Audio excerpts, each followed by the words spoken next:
Facebook texts. December 18th. Dear Mr. Tushman, I am very, very sorry for punching Julian. It was very, very wrong for me to do that. I am writing a letter to him to tell him that, too. If it's okay, I would really rather not tell you why I did what I did, because it doesn't really make it right anyway. Also, I would rather not make Julian get in trouble for having said something he should not have said. Very sincerely, Jack Will. December 18th. Dear Julian, I am very, very, very sorry for hitting you. It was wrong of me. I hope you are okay. I hope your grown-up tooth grows in fast. Mine always do. Sincerely, Jack Will. December 26th. Dear Jack, thank you so much for your letter. One thing I've learned after being a middle school director for 20 years, there are almost always more than two sides to every story. Although I don't know the details, I have an inkling about what may have sparked the confrontation with Julian. While nothing justifies striking another student, ever, I also know good friends are sometimes worth defending. This has been a tough year for a lot of students, as the first year of middle school usually is. Keep up the good work, and keep being the fine boy we all know you are. All the best, Lawrence Tushman, Middle School Director. To L. Tushman at beecherschool.edu. CC. John Will at phillipsacademy.edu. Amanda Will at copperbeach.org. From melissa.albans at rmail.com. Subject, Jack Will. Dear Mr. Tushman, I spoke with Amanda and John Will yesterday, and they have expressed their regret at Jack's having punched our son, Julian, in the mouth. I am writing to let you know that my husband and I support your decision to allow Jack to return to Beecher Prep after a 2-day suspension. Although I think hitting a child would be valid grounds for expulsion in other schools, I agree such extreme measures aren't warranted here. We have known the Will family since our boys were in kindergarten and are confident that every measure will be taken to ensure this doesn't happen again. To that end, I wonder if Jack's unexpectedly violent behavior might have been a result of too much pressure being placed on his young shoulders. I am speaking specifically of the new child with special needs, who both Jack and Julian were asked to befriend. In retrospect, and having now seen the child in question at various school functions and in the class pictures, I think it may have been too much to ask of our children to be able to process all that. Certainly, when Julian mentioned he was having a hard time befriending the boy, we told him he was off the hook in that regard. We think the transition to middle school is hard enough without having to place greater burdens or hardships on these young, impressionable minds. I should also mention that as a member of the school board, I was a little disturbed that more consideration was not given during this child's application process to the fact that Beecher Prep is not an inclusion school. There are many parents, myself included, who question the decision to let this child into our school at all. At the very least, I am somewhat troubled that this child was not held to the same stringent application standards, i.e. interview, that the rest of the incoming middle school students were. Best, Melissa Perper Albans. To melissa.albans at rmail.com. From L. Tushman at beecherschool.edu. CC John Will at phillipsacademy.edu. Amanda Will at copperbeach.org. Subject, Jack Will. Dear Mrs. Albans, thank you for your email outlining your concerns. Were I not convinced that Jack Will is extremely sorry for his actions, and were I not confident that he would not repeat those actions, rest assured that I would not be allowing him back to Beecher Prep. As for your other concerns regarding our new student August, please note that he does not have special needs. He is neither disabled, handicapped, nor developmentally delayed in any way, so there was no reason to assume anyone would take issue with his admittance to Beecher Prep. Whether it is an inclusion school or not. In terms of the application process, the admissions director and I both felt it within our right to hold the interview off-site at August's home for reasons that are obvious. We felt that this slight break in protocol was warranted but in no way prejudicial, in one way or another, to the application review. August is an extremely good student and has secured the friendship of some truly exceptional young people, including Jack Will. At the beginning of the school year, when I enlisted certain children to be a welcoming committee to August, I did so as a way of easing his transition into a school environment. I did not think asking these children to be especially kind to a new student would place any extra burdens or hardships on them. In fact, I thought it would teach them a thing or two about empathy and friendship and loyalty. As it turns out, Jack Will didn't need to learn any of these virtues. He already had them in abundance. Thank you again for being in touch. Sincerely, Lawrence Tushman. To melissa.albans@rmail.com. From L. Tushman at beecherschool.edu. CC John Will at phillipsacademy.edu. Amanda Will at copperbeach.org. Subject, Jack Will. Dear Mrs. Albans, thank you for your email outlining your concerns.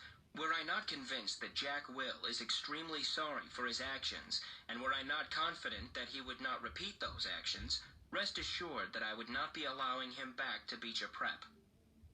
As for your other concerns regarding our new student August, please note that he does not have special needs. He is neither disabled, handicapped, nor developmentally delayed in any way, so there was no reason to assume anyone would take issue with his admittance to Beecher Prep, whether it is an inclusion school or not. In terms of the application process, the admissions director and I both felt it within our right to hold the interview off-site at August's home for reasons that are obvious. We felt that this slight break in protocol was warranted, but in no way prejudicial, in one way or another, to the application review. August is an extremely good student and has secured the friendship of some truly exceptional young people, including Jack Will. At the beginning of the school year, when I enlisted certain children to be a welcoming committee to August, I did so as a way of easing his transition into a school environment. I did not think asking these children to be especially kind to a new student would place any extra burdens or hardships on them. In fact, I thought it would teach them a thing or two about empathy and friendship and loyalty. As it turns out, Jack Will didn't need to learn any of these virtues. He already had them in abundance. Thank you again for being in touch. Sincerely, Lawrence Tushman. To melissa.albans@rmail.com. From John Will at phillipsacademy.edu. CC L. Tushman at beecherschool.edu. Amanda Will at copperbeach.org. Subject, Jack. Hi, Melissa. Thank you for being so understanding about this incident with Jack. He is, as you know, extremely sorry for his actions. I hope you do accept our offer to pay Julian's dental bills. We are very touched by your concern regarding Jack's friendship with August. Please know we have asked Jack if he felt any undue pressure about any of this, and the answer was a resolute no. He enjoys August's company and feels like he has made a good friend. Hope you have a happy new year. John and Amanda Will. Hi, August. Jackalope Will wants to be friends with you on Facebook. Jackalope Will, 32 mutual friends. Thanks, the Facebook team. To AuggieDoggiePullman@email.com. Subject, sorry. Message. Hey, August. It's me, Jack Will. I noticed I'm not on your friends list anymore. Hope you friend me again, 'cause I'm really sorry. I just wanted to say that. Sorry. I know why you're mad at me now. I'm sorry I didn't mean the stuff I said. I was so stupid. I hope you can forgive me. Hope we can be friends again. Jack.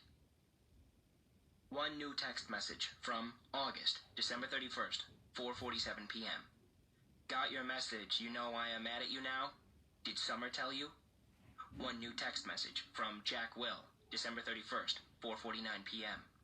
She told me Bleeding Scream as hint, but didn't get it at first. Then I remember seeing Bleeding Scream in homeroom on Halloween. Didn't know it was you, thought you were coming as Boba Fett. One new text message from August, December 31st, 4:51 p.m. I changed my mind at the last minute. Did you really punch Julian? One new text message from Jack Will, December 31st, 4:54 p.m. Yeah, I punched him, knocked out a tooth in the back, a baby tooth. One new text message from August, December 31st, 4:55 p.m. Why'd you punch him? One new text message from Jack Will, December 31st, 4:56 p.m. I don't know. One new text message from August, December 31st, 4:58 p.m. Liar. I bet he said something about me, right? One new text message from Jack Will, December 31st, 5:02 p.m. He's a jerk, but I was a jerk too. Really, really, really sorry for what I said, dude, okay? Can we be friends again? One new text message from August, December 31st, 5:03 p.m. Okay. One new text message from Jack Will, December 31st, 5:04 p.m. Awesome. One new text message from August, December 31st, 5:06 p.m. But tell me the truth, okay? Would you really want to kill yourself if you were me? One new text message from Jack Will, December 31st, 5:08 p.m. No! I swear on my life, but dude, I would want to kill myself if I were Julian. Smiley face. One new text message from August, December 31st, 5:10 p.m. LOL. Yes, dude, we're friends again. Back from winter break. Despite what Tushman said, there was no clean slate when I went back to school in January. In fact, things were totally weird from the second I got to my locker in the morning. I'm next to Amos, who's always been a pretty straight-up kid, and I was like, yo, what up? And he basically just nodded a half hello and closed his locker door and left. I was like, okay, that was bizarre.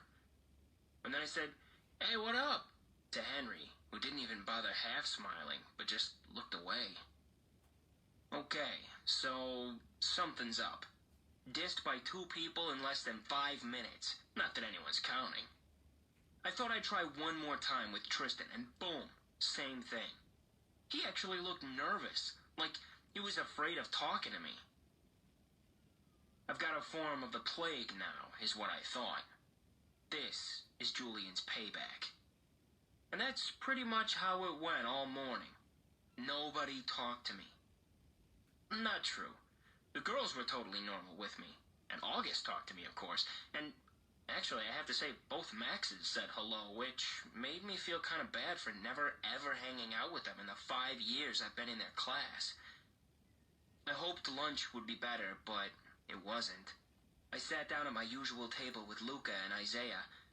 I guess I thought since they weren't in this super popular group, but were kind of middle-of-the-road jock kids, that I'd be safe with them. But they barely nodded when I said hello. Then, when our table was called, they got their lunches and never came back. I saw them find a table way over at the other end of the cafeteria. They weren't at Julian's table, but they were near him, like on the fringe of popularity. So, anyway, I'd been ditched. I knew table switching was something that happened in the 5th grade, but I never thought it would happen to me. It felt really awful being at the table by myself. I felt like everyone was watching me. It also made me feel like I had no friends. I decided to skip lunch and go read in the library. The war. It was Charlotte who had the inside scoop on why everyone was dissing me. I found a note inside my locker at the end of the day. Meet me in room 301 right after school. Come by yourself. Charlotte. She was already inside the room when I walked in. Sup? I said. Hey, she said. She went over to the door, looked left and right, and then closed the door and locked it from the inside. Then she turned to face me and started biting her nail as she talked. Look, I feel bad about what's going on, and I just wanted to tell you what I know. Promise you won't tell anyone I talk to you? Promise. So, Julian had this huge holiday party over winter break, she said. I mean, huge. My sister's friend had her sweet 16 at the same place last year. There were like 200 people there. So, I mean, it's a huge place. And, well, pretty much everybody in the whole grade was there. Not everybody, I joked. Right, not everybody, duh. But, like, even parents were there, you know? Like, my parents were there. you know Julian's mom is the vice president of the school board, right? So she knows a lot of people. Anyway, so basically what happened at the party was that Julian went around telling everyone that you punched him because you had emotional problems. What? And that you would have gotten expelled, but his parents begged the school not to expel you. What? And that none of it would have happened in the first place if Tushman hadn't forced you to be friends with Augie. He said his mom thinks that you, quote-unquote, snapped under the pressure. I couldn't believe what I was hearing. No one bought into that, right? I said. She shrugged. That's not even the point. The point is he's really popular. And, you know, my mom heard that his mom is actually pushing the school to review Augie's application to Beecher. Can she do that? It's about Beecher not being an inclusion school. That's a type of school that mixes normal kids with special needs. It's just stupid. Augie doesn't have special needs. Yeah, but she's saying that if the school is changing the way they usually do things in some ways, but they're not changing anything. Yeah, they did. Didn't you notice they changed the theme of the New Year art show? In past years, 5th graders painted self-portraits, but this year they made us do those ridiculous self-portraits as animals, remember? So? Big friggin' deal. I know. I'm not saying I agree. I'm just saying that's what she's saying. I know. It's just so messed up. I know. Anyway, Julian said that he thinks being friends with Augie is bringing you down, and that for your own good, you need to stop hanging out with him so much. And if you start losing all your old friends, it'll be like a big wake-up call. So basically, for your own good, he's going to stop being your friend completely.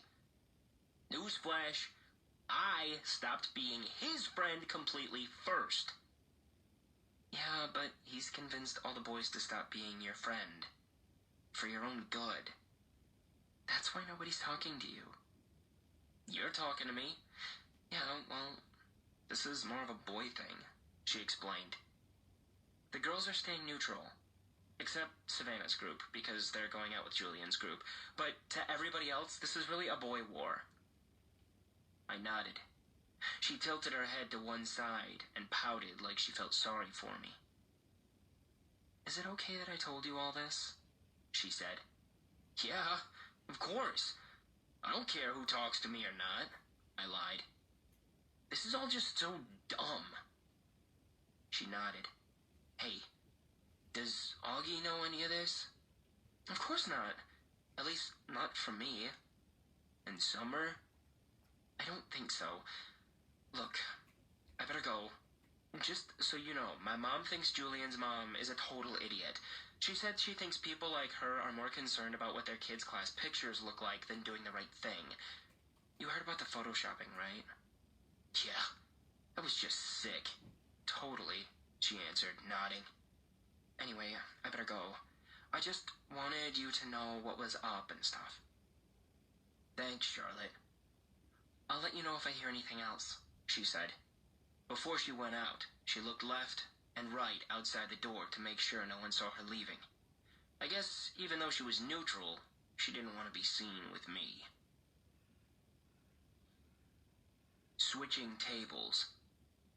The next day at lunch, stupid me, I sat down at a table with Tristan, Nino, and Pablo. I thought maybe they were safe because they weren't really considered popular, but they weren't out there playing D&D at recess either. They were sort of in-betweeners.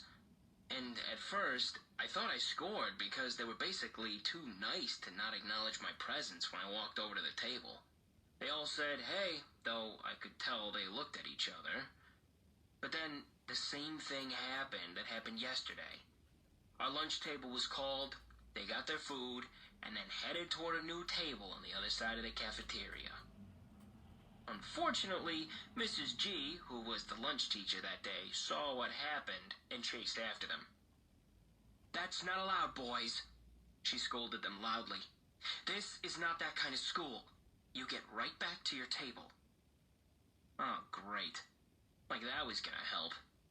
Before they could be forced to sit back down at the table, I got up with my tray and walked away really fast. I could hear Mrs. G call my name, but I pretended not to hear and just kept walking to the other side of the cafeteria, behind the lunch counter. "Sit with us, Jack." It was Summer. She and August were sitting at their table, and they were both waving me over. Why I didn't sit with August the first day of school. Okay, I'm a total hypocrite, I know. That very first day of school, I remember seeing August in the cafeteria. Everybody was looking at him, talking about him. Back then, no one was used to his face or even knew that he was coming to Beecher, so it was a total shocker for a lot of people to see him there on the first day of school. Most kids were even afraid to get near him. So, when I saw him going into the cafeteria ahead of me, I knew he'd have no one to sit with, but I just couldn't bring myself to sit with him. I'd been hanging out with him all morning long because we had so many classes together, and I guess I was just kind of wanting a little normal time to chill with other kids. So when I saw him move to a table on the other side of the lunch counter, I purposefully found a table as far away from there as I could find. I sat down with Isaiah and Luca, even though I'd never met them before, and we talked about baseball the whole time, and I played basketball with them at recess. They became my lunch table from then on. I heard Summer had sat down with August, which surprised me because I knew for a fact she wasn't one of the kids that Tushman had talked to about being friends with Augie. So I knew she was doing it just to be nice, and that was pretty brave, I thought. So now here I sit with Summer and August, and they were being totally nice to me as always. I filled them in about everything Charlotte had told me, except for the whole big part about my having snapped under the pressure of being Augie's friend, or the part about Julian's mom saying that Augie had special needs, or the part about the school board.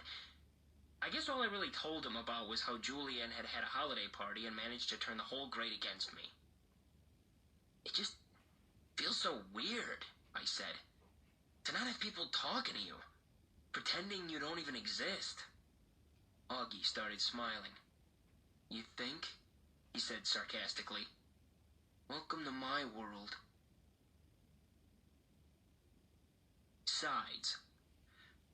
"So, here are the official sides," said Summer at lunch the next day. She pulled out a folded piece of loose-leaf paper and opened it.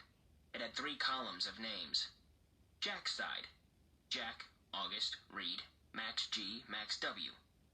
Julian's side. Miles, Henry, Amos, Simon, Tristan, Pablo, Nino, Isaiah, Luca, Jake, Toland, Roman, Ben, Emmanuel, Zeke, Tommaso. Neutrals. Malik, Remo, Jose, Leaf, Ram, Ivan, Russell. "Where did you get this?" said Augie, looking over my shoulder as I read the list. "Charlotte made it," Summer answered quickly. "She gave it to me last period. She said she thought you should know who was on your side, Jack." "Yeah, not many people, that's for sure," I said. "Reed is," she said. "And the 2 Maxes." "Great. The nerds are on my side." "Don't be mean," said Summer. "I think Charlotte likes you, by the way." "Yeah, I know." "Are you going to ask her out?" "Are you kidding? I can't, now that everybody's acting like I have the plague." The second I said it, I realized I shouldn't have said it.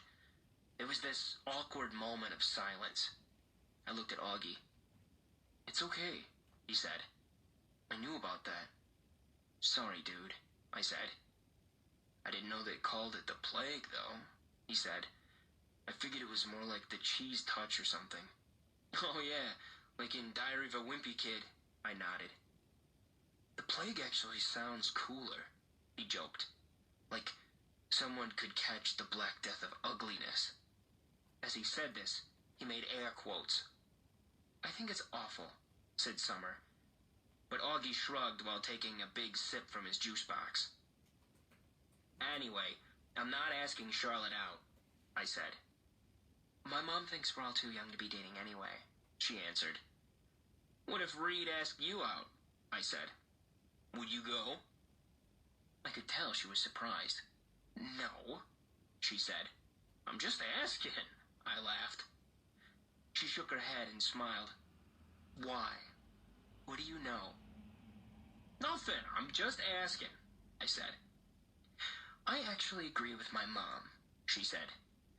I do think we're too young to be dating. I mean, I just don't see what the rush is. Yeah, I agree, said August. Which is kind of a shame, you know, what with all those babes who keep throwing themselves at me and stuff. He said this in such a funny way that the milk I was drinking came out of my nose when I laughed, which made us all totally crack up. August's house. It was already the middle of January, and we still hadn't even chosen what science fair project we were going to work on. I guess I kept putting it off because I just didn't want to do it. Finally, August was like, dude, we have to do this. So we went to his house after school. I was really nervous because I didn't know if August had ever told his parents about what we now called the Halloween incident.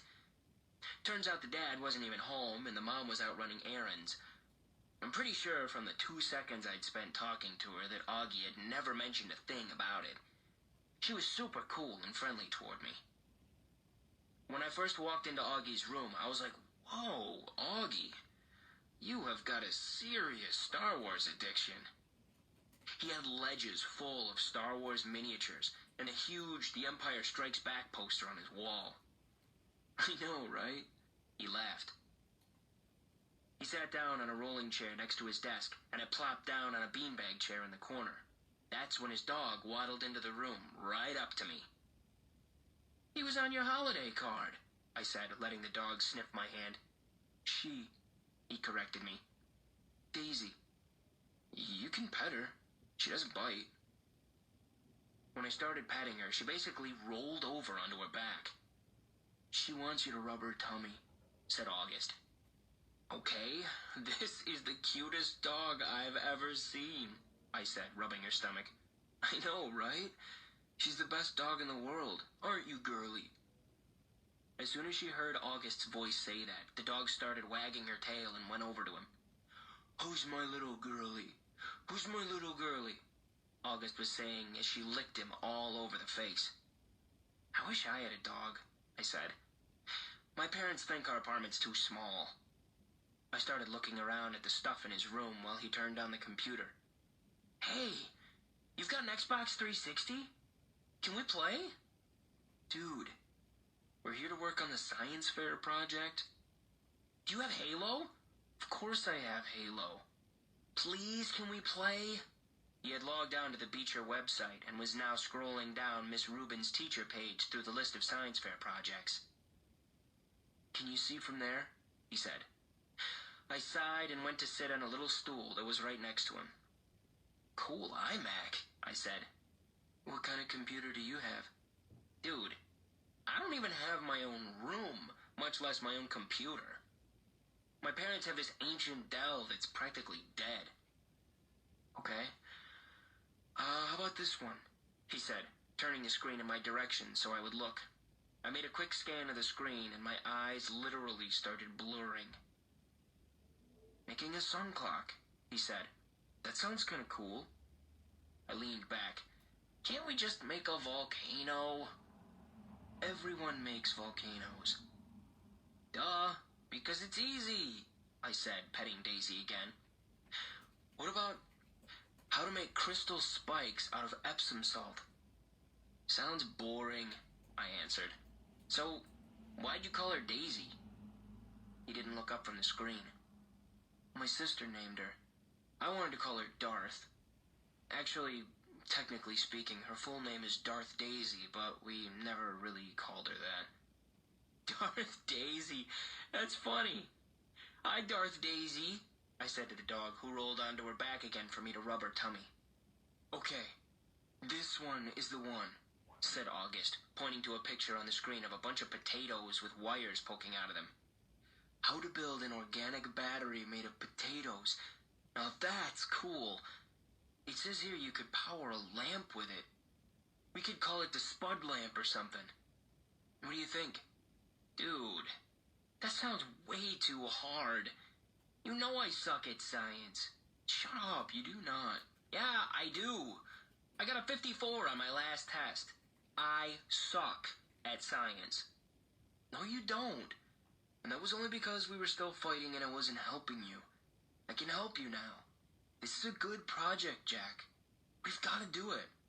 Fine. Whatever. I shrugged. Just then, there was a knock on the door. A teenage girl with long, dark, wavy hair poked her head inside the door. She wasn't expecting to see me. "Oh, hey," she said to both of us. "Hey, Via," said August, looking back at the computer screen. "Via, this is Jack. Jack, that's Via." "Hey," I said, nodding hello. "Hey," she said, looking at me carefully. I knew the second Augie said my name that he had told her about the stuff I had said about him. I could tell from the way she looked at me. In fact, the way she looked at me made me think she remembered me from that day at Carvel on Amesfort Avenue all those years ago. "Augie, I have a friend I want you to meet, okay?" she said. "He's coming over in a few minutes." "Is he your new boyfriend?" August teased. Via kicked the bottom of his chair. "Just be nice," she said and left the room. "Dude, your sister's hot," I said. "I know. She hates me, right? You told her about the Halloween incident?" "Yeah." "Yeah, she hates me, or yeah, you told her about Halloween?" "Both." The boyfriend. 2 minutes later, the sister came back with this guy named Justin. Seemed like a cool enough dude. Longish hair, little round glasses. He was carrying a big, long, shiny silver case that ended in a sharp point on one end. "Justin, this is my little brother, August," said Via. "And that's Jack." "Hey, guys," said Justin, shaking our hands. He seemed a little nervous. I guess maybe it was because he was meeting August for the first time. Sometimes I forget what a shock it is the first time you meet him. "Cool room." "Are you Via's boyfriend?" Augie asked mischievously, and his sister pulled his cap down over his face. "What's in your case?" I said. "A machine gun?" "Ha," answered the boyfriend. "That's funny. No, it's a, fiddle." "Justin's a fiddler," said Via. "He's in a Zydeco band." "What the heck is a Zydeco band?" said Augie, looking at me. "It's a type of music," said Justin. "Like Creole music." "What's Creole?" I said. "You should tell people that's a machine gun," said Augie. "Nobody would ever mess with you." "Ha, I guess you're right," Justin said, nodding and tucking his hair behind his ears. "Creole's the kind of music they play in Louisiana," he said to me. "Are you from Louisiana?" I asked.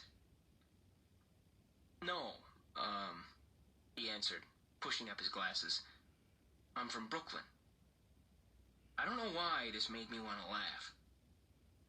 "Come on, Justin," said Via, pulling him by the hand. "Let's go hang out in my room." "Okay, see you guys later. Bye," he said. "Bye." "Bye." As soon as they left the room, Augie looked at me, smiling. "I'm from Brooklyn," I said, and we both started laughing hysterically. Part 5.